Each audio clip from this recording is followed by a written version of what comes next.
Okay, well, Amber and I are sitting here with Mike McDonald from Bible Project, and we are so excited to have him today.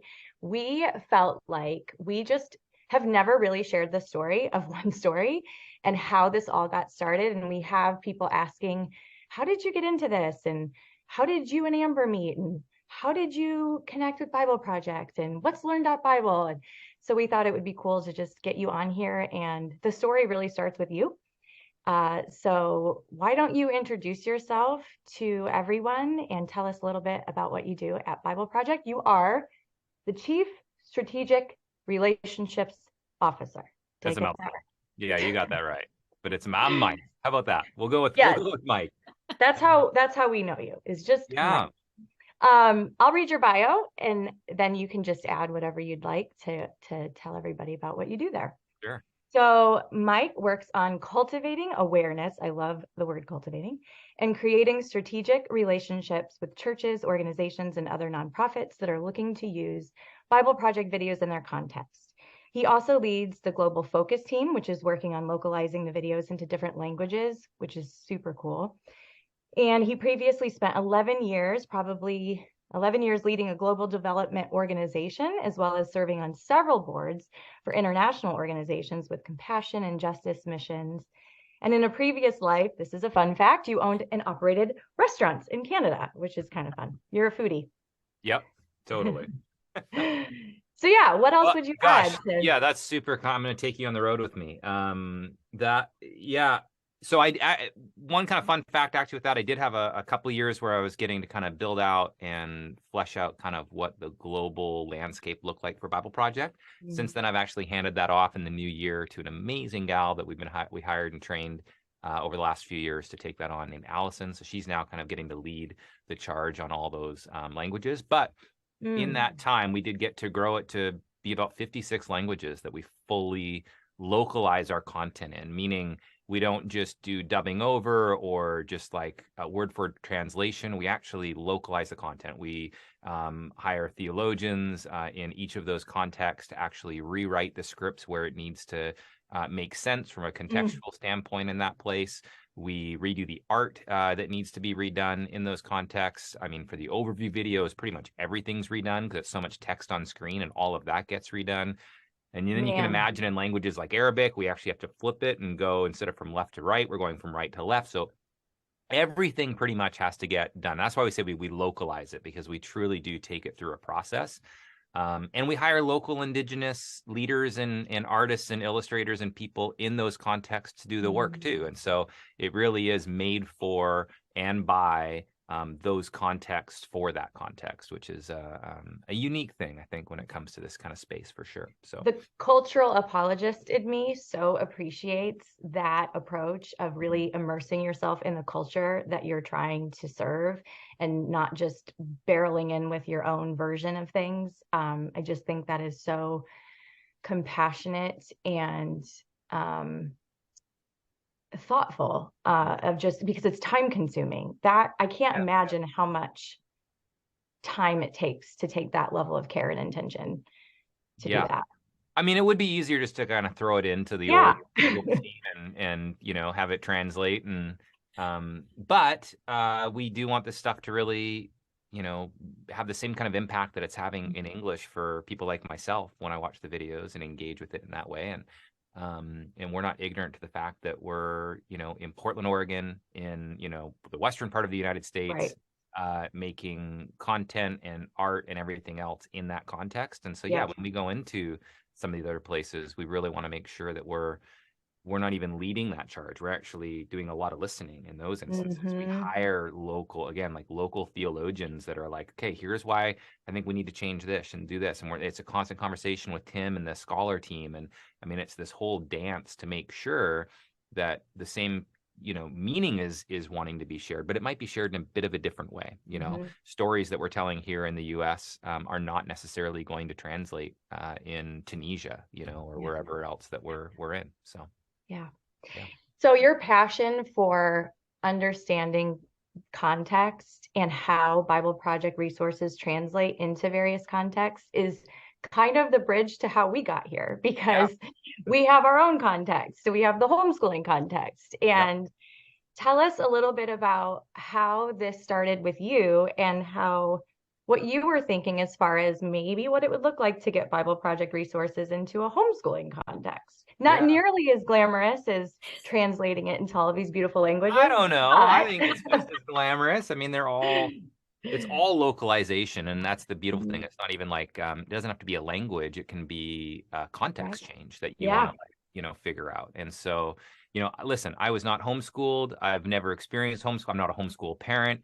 And so I walked into this very ignorant, although hearing when I interact with individuals, churches, nonprofits from around the world, um, the homeschool kind of community kept bubbling up in a number of Mm. different ways, meaning, gosh, I wish that there was courses that we could have our kids go through at home. And even during COVID, obviously that elevated even higher because everybody practically was homeschooling, whether or not they got a curriculum from their public schools. Like everyone became a homeschool parent real fast. And so, yeah, after just hearing, for me, it's just, I ask a lot of questions. What Mhm. strategic relationships looks like to me is just going, what are your pain points? What do you wish there was more of? Like, I want to understand the landscape. And so, because children's type stuff and homeschool stuff kept bubbling up, I started asking the question, what would it look like, for us to do that? Now, the reality is that none of us are homeschool experts, at Bible Project, although we do have some homeschool parents and folks that are doing that. Um, I just began the kind of lookout to go, who's doing this? Who's people in the space? And I worked in kind of that past, what you were mentioning on the global front and kind of injustice and compassion work. I worked really closely with the guy Bob Goff, where we were traveling around doing a ton of stuff in Uganda and Afghanistan and Somalia. And I got to meet somebody he was working with named Stephanie over the years, who's a Hi, mutual Steph. friend. And yeah, shout out to Steph. And Stephanie and I became friends, gosh, it's probably 7 or 8 years ago. And when I was sharing with them a little bit about kind of like what I'm working on and what I'm thinking about, she was just so quick to go, oh my gosh, you need to meet Nicole. She would be such a great, person on this space to ask questions and see where it may go. And so that's how we got connected, was through Yeah. our mutual friend Steph. Yeah. She's a connector. That's what She she does. is. She's so great. So yeah, so that's where I came in. So you and I got on the phone and all of that question asking and interest in our context, I quickly experienced from you. You just really respected the fact that we were the ones in the context and kind of knew our world and wanted to know more. So we even did some focus groups with some homeschool moms and asked them questions. And that was really fun for me, even to hear what are moms looking for, and dads. We have homeschooling dads.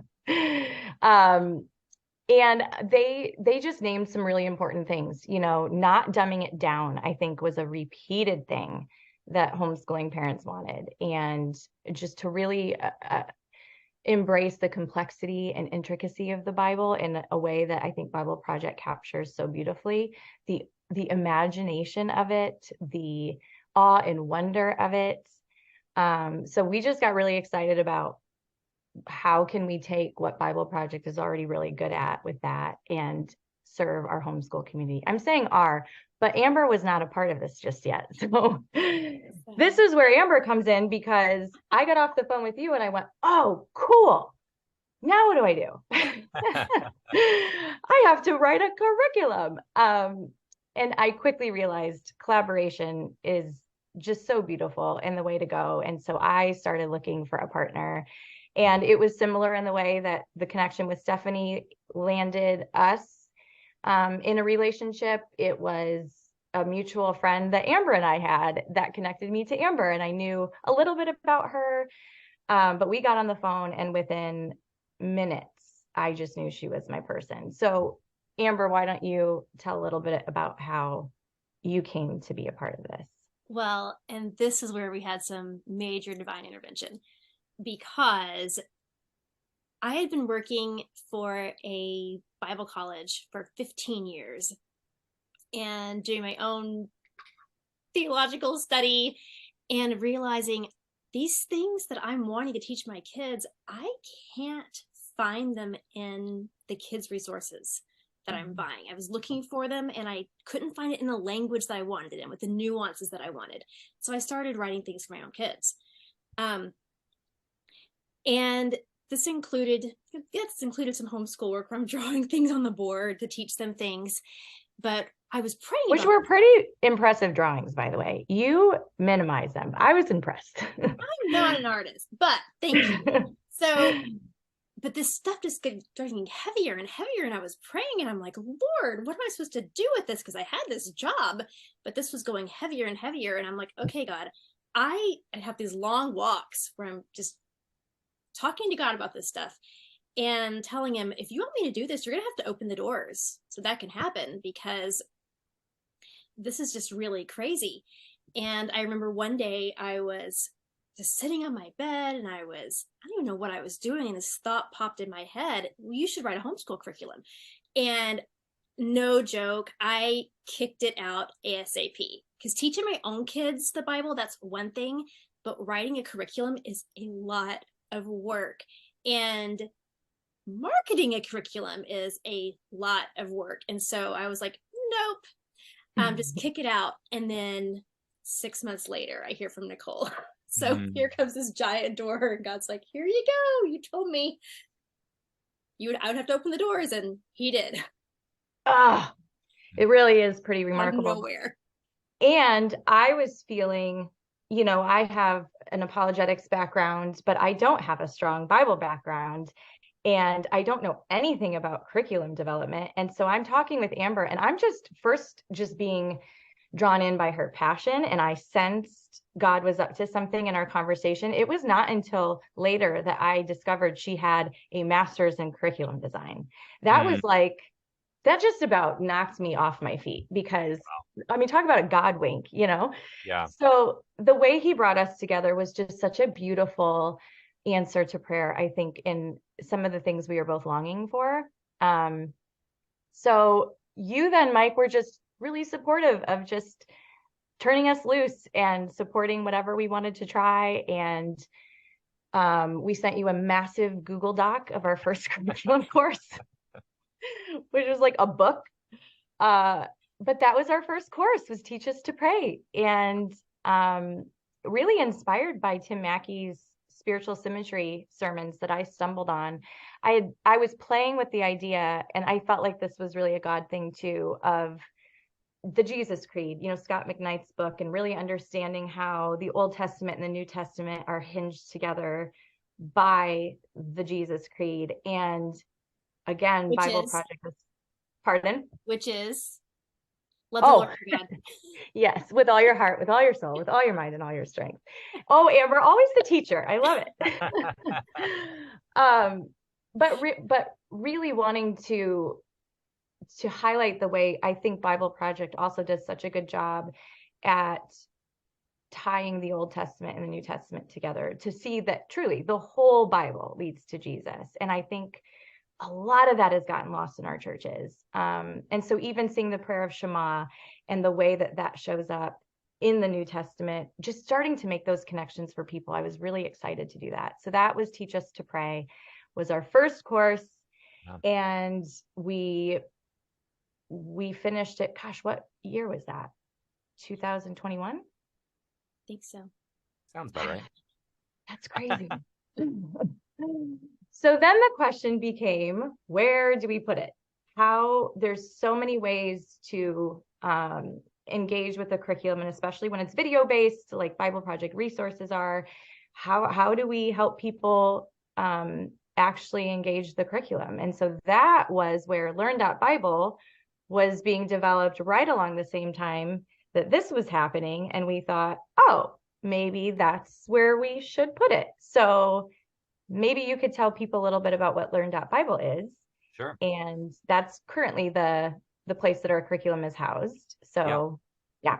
I mean, one big thing that came up when we were initially discussing all of this, I'm a very thin rule book, strong culture kind of guy. And so there wasn't a lot. Say more about that. Well, I think that if you create a really clear vision and strong culture around what it is you're trying to do, values driven, et cetera, you don't need a big rule book. You can go there's a couple things that maybe make sense. One is that it's always going to be free. That was a big point for us, is that we wanted to not just to disrupt the homeschool kind of curriculum world, but just that there's a lot of people out there, that can't afford it, that want good curriculum, but good curriculum often costs money because it costs money to make it. And it does cost us money to make it. It costs us a lot of money to make it. Those videos are not cheap, but they've been paid for by incredible patrons from around the world that allow us just to keep giving them away. And so one big value statement was we wanted to make it for free.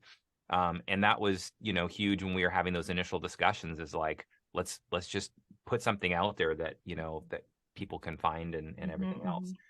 And that was also part of the birth around the whole Learn.Bible thing, is that initially when we were starting to find people like you to, lots of churches and organizations create curriculum. We've got another one with Alpha that's this really neat, like after Alpha program that's using our content. So we often, instead of just building it ourselves, we find talented people like yourself and others to go, we've got some resources that I think are good. And if you want to use them inside of your context, like, we can help you do that. And you can use them for free as long as you give them away for free. And we are coming up against this thing of, where do people house it, and how does it? There are a lot of different LMSs, learning management systems out there. Most of them are either archaic, or they're kind of clunky, or they're not pretty. They're not design forward. They're more back end forward. I agree. Yeah. They're confusing on the back end, so that if I've got some, mom in Texas that, hasn't built websites like somebody, they can they couldn't use a lot of those LMSs. Like, you have to almost get a degree in how to understand how to build those things. How to code and stuff. Yeah. Yeah. So we wanted to build something that was almost like Squarespace for LMSs, where it's white labeled. So any organization or church or nonprofit could have their own brand be represented versus the LMS brand. That it could be super easy to use on the back end, meaning, like, if you know how to turn a computer on, for the most part, you can at least get a base level curriculum. You guys have gone the extra level, and it's just beautiful. But then there's those capabilities too, where you can actually add in a lot of things. And so we try to balance that. And we developed it over a few years of actually putting developers on it to go, let's build something that we can give away, again, to churches, nonprofits, organizations, to build curriculum using our materials or others, that would be free, so they can't charge for it. And then is kind of that kingdom mindset of, like, let's just put it out there. Like, everybody can use it. Everybody, so if you've got a small church in Iowa that doesn't have a curriculum pastor who's developing this stuff, they could go into Learn.Bible and find, oh, here's some small group curriculum, here's a homeschool curriculum, here's a Sunday school curriculum, here, whatever it could look like. And so that was the infancy. That was just me talking to a lot of churches, going, what's the pain points, what do you need? And this was one thing that kept coming up, is like, we want to create curriculum, we just don't know where to put it. And then it's a little scary to put it out to the church, because then every single user has to pay, or the church has to pay for every user. And so the price starts going. So yeah, we decided, well, let's just see if we can build something. And we did. Thankfully, we were building something called Classroom alongside of it as well, which is an online free seminary level classes that Tim and others teach. And we were able to kind of use that and piggyback off some of that to go, let's hijack some of these things and just make learn. And that's how it started. And then since then, it's got its own ecosystem and everything else. But yeah, you actually reminded me, ours started on the Classroom platform first. That was our initial Learn.Bible platform, as we just thought, if we're already spending money building this, why don't we just take it? But it got a life of its own and kind of became its own thing as well. So and it's been fun working with the Learn.Bible team too, of just sort of getting to be a part of that process of, like, hey, could you add this? This would be super helpful. And I can't say enough about how accommodating they've been to, again, that value of listening. And, this would really help us if we could have this feature. And they were so quick to do whatever they could to accommodate that. That was amazing. That made it very fun to, like, play around with. And again, collaboration. Yeah, absolutely. When you guys were so easy, I mean, this isn't probably in your roadmap to talk about today, but it was very easy to work with both of you, because you also were so deeply immersed in the Bible Project content. So it's not like I had to have a conversation with you, Nicole, and convince you that I think we've got some stuff that could be Yeah. helpful with kids. Yeah. Same thing with Amber. Like both of you were so deeply connected to the content that it made it very easy for us to kind of go, great, like let's figure out how to make this work. Even with the things you're talking about when it comes to the Old Testament and the New Testament, like, a lot of people are like, why is the Old Testament important? My whole thing is that I don't think you can actually understand the New Testament without the Old Testament. Like it just doesn't even, like it doesn't make, it's just an entirely different experience. And so it's less about elevating the Old Testament. And for me, almost going like, you just, it's like you can't watch episode, the seventh movie in the Harry Potter series without the first and know anything about the characters. Like you just don't understand. And so, but we often do that. And then we miss so much of the just insanity and just the beauty and the magic and all of that it is. So that's what I loved about you guys too, is that was a huge value for you. Even with I think a lot of times with young people, we almost like not just dumb it down, but we just start taking out stuff, or we start taking out stories. Yes. And you were so good at going like, listen, no, like this is the story. This is how we're going to tell it, and we're going to figure it out. So it reminds me, I have to put my nerd hat on here because Lewis talks about how he's pretty biting with this comment, but he talks about non-literary readers and how they just are looking for the event. They just want to know what happens next. And versus a literary reader who appreciates myth and how myth works on us and how story works on us, is content to immerse themselves in the atmosphere. I'm paraphrasing him now, but the atmosphere of the whole story.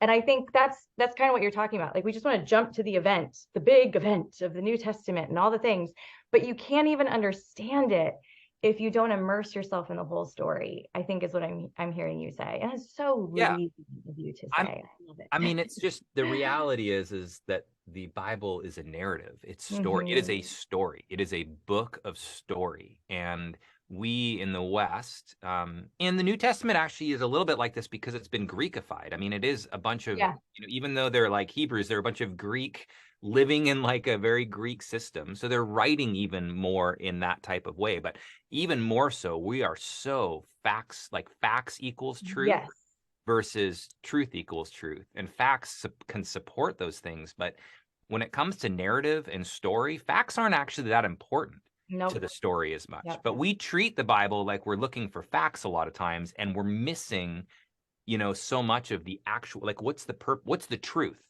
Because truth to me is what we're looking for, and not necessarily facts. And we've often flipped that. And so to be able to stir in and bring in the Old Testament and understand the Torah and the prophets and et cetera, and realize that these are people of story. These would have been oral things that would have been told over and over again. And I'm not saying they're not true. There is facts in there as well. Yeah. But sometimes we spend too much time on like the facts and get really excited. And I'm not saying there's anything wrong with this, but sometimes we get a little excited about the facts and not enough about what's going on here. Why did this writer weave together these specific things and stories and highlight certain things that make us think about, hyperlink back to Moses or back to David, et cetera. And so anyways, I could geek out about we could talk about this all day.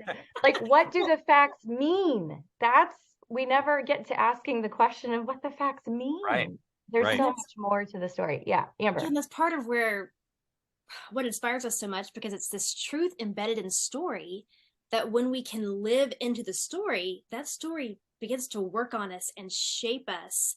And when we enter into the same story that Jesus was so immersed in, which is the story of the Hebrew Scriptures, it shows us what it means to follow him in richer ways. And so much about OneStory is we find ourselves caught up in OneStory. We find ourselves caught up in these smaller stories, in these stories of, how am I going to get all my work done by tomorrow? I mean, these little things like that we lose this overall context that this is a story about how God is bringing heaven to earth and partnering with humans to do it. Right. And that Jesus is the ultimate human partner, and that in him we get to partner with God. And so much about the heart behind OneStory is, how do we help kids just enter into the story in a way that's life-shaping. Right. Mm-hmm. Yeah, totally. Well, and so now we just got into the birth of OneStory because it went from a single curriculum project to really immersing ourselves in these ideas and recognizing that we have a passion for everything that you just said, Amber. And how do we help people experience the Bible this way in these unique contexts? And so I realized Amber had a whole lot more in her of what she had been dreaming up. We wrote a second course, and we have more in our brains of other ideas of courses that could come. But the beauty of Learn.Bible was then Bible Project also puts courses on Learn.Bible that people can adapt. So you don't even have to start from scratch. And that's when like our brains exploded, because we were like, oh my gosh, there's so many things we can do now. So we would take a Bible Project course, and Amber helped develop some family guides for it. And hey, parents, you can go through this awesome Bible Project course, and now you can download this family guide to turn around and teach it to your kids, the thing that you just learned. So again, the collaboration there of being able to leverage of what Bible Project is doing and then just translate it to our context. You made it so easy to do that. And we have had so much fun just adapting things and experimenting and trying some things. So I don't know, Amber, talk about just for a few minutes all the things that are on there now. Oh, that's been a lot of fun, because a heart behind this is, as we learn things, turn around, teach it to our kids, so that it really impacts, it's multi-generational. So let's remember what this story is, because it seems like we're in such a confusing time of history that it's easy to lose track of what the story is. It gets sidetracked by these things going on around us. Yeah. And so we have homeschool curriculum on there, a few courses of homeschool curriculum, but then Bible Project has written Intro to the Bible, a course on understanding the biblical narrative, Jonah. There's more courses I haven't even touched yet. So we've written family guides for all of those, because not every family is a homeschool family. And we want to serve families who want to explore the Bible with their kids and practice the way of Jesus. And so then we've also been able to turn some of our courses into personal Bible studies, so that if a parent wants to go through the material first on their own and really let it sink in, that they can do that before teaching it to their kids. Yeah. So that's where we're at. Yeah. So that's what we've been up to. I think I think we told the story of OneStory. I think that's the story. And truly, as Amber and I were thinking through this, I know I've said it so many times, but it really does come back to collaboration. I think our heart and why OneStory matters to us so much is because it is the unifier. I think we were made to live in OneStory together and to build the kingdom in community. Yeah. And you have such a beautiful heart for that, and Bible Project does, even starting with that value of free. It's just this generous, come and see these beautiful things, come and see the beauty of the Bible, come and see what we're up to.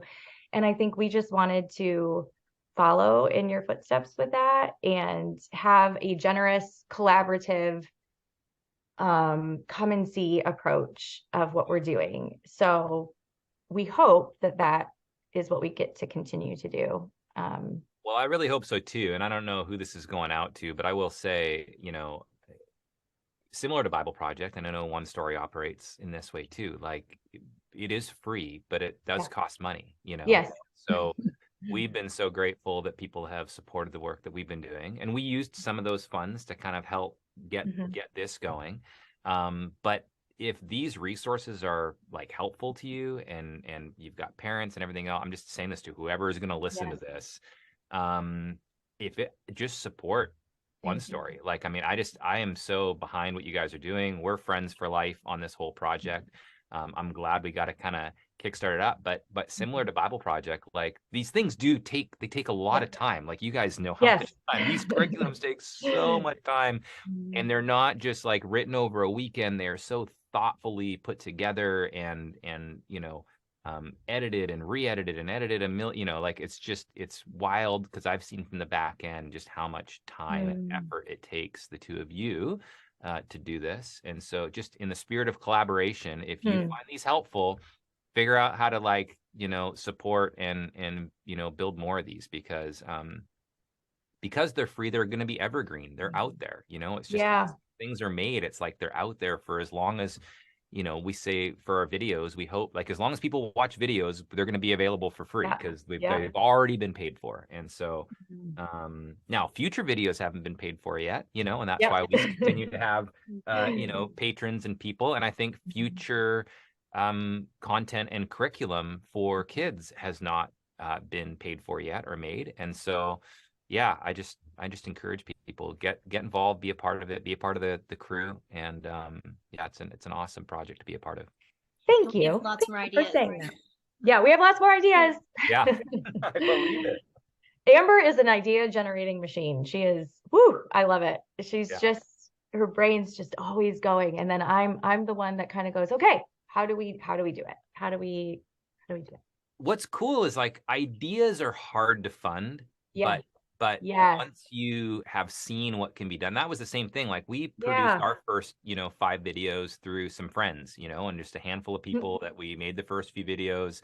We didn't put it out there as like a crowd, but once we put those out and kind of said, hey, here's what we're thinking of doing, as fast or as slow as the crowd wants to allow this to happen. If you like these, like jump on board, join the Bible Project. And I think the same thing could be said for OneStory. Like just join OneStory. If these, the beautiful thing is that people can see what can be done, and that you actually can execute the idea. Lots of people have ideas, and most people can't execute those ideas. You two are people that not only have thought of the idea, but have figured out how to make it happen and have done a ton of work to do that. And so just affirm both of you in that for sure. Thank you. And thanks for helping us make it happen. We appreciate it. Well, anything else that I think we're just really excited about Learn.Bible. So if there's just a few things that you can say to let people know where to find it and kind of what's going on with it right now. It's in a beta. So Learn.Bible, it's as easy as that. It's Learn.Bible. So it's a .Bible domain. And you can go on there and find, OneStory and any of the Bible Project curriculum. It's in beta right now, so we've got about 50-ish plus organizations that are using it and kind of refining it and building stuff on there. And these things, because it's the tech world, it takes a while. So I don't know how long it's going to be in beta until we feel, it's ready to go into the next stage. We're also potentially looking at giving it away as well to another organization that would use it for free. Like we're just very open source with it. We didn't want to build it and just have it be, something that's sat on a shelf. And so we're trying to figure out the best way to steward this thing that we've built. And that could mean keeping it and continuing to build it out. It could mean handing it off to somebody who could do a much better job of us once it's been built. So we don't know. But it's available and it's free and it's not going away. And so that's the thing. And you can sign up on the website if you're an organization or church to know when the next stage is going to happen. And so feel free to put your name, email address, organization in there, and you'll get an email from one of us for sure. But definitely you can find OneStory resources on there, and they're awesome. They're beautiful. Woohoo! So. Thanks so much. Thank you, Mike. Appreciate it. Well, that's all I have on my conversation map. I don't know, Amber, if you want to add anything or any final thoughts, but it's an awesome road, awesome journey, lots of surprises along the way. But it's been a fun adventure. Yeah. Thank you for being here, Mike. Yeah, thank you too so much. It's been great. Awesome. Bye.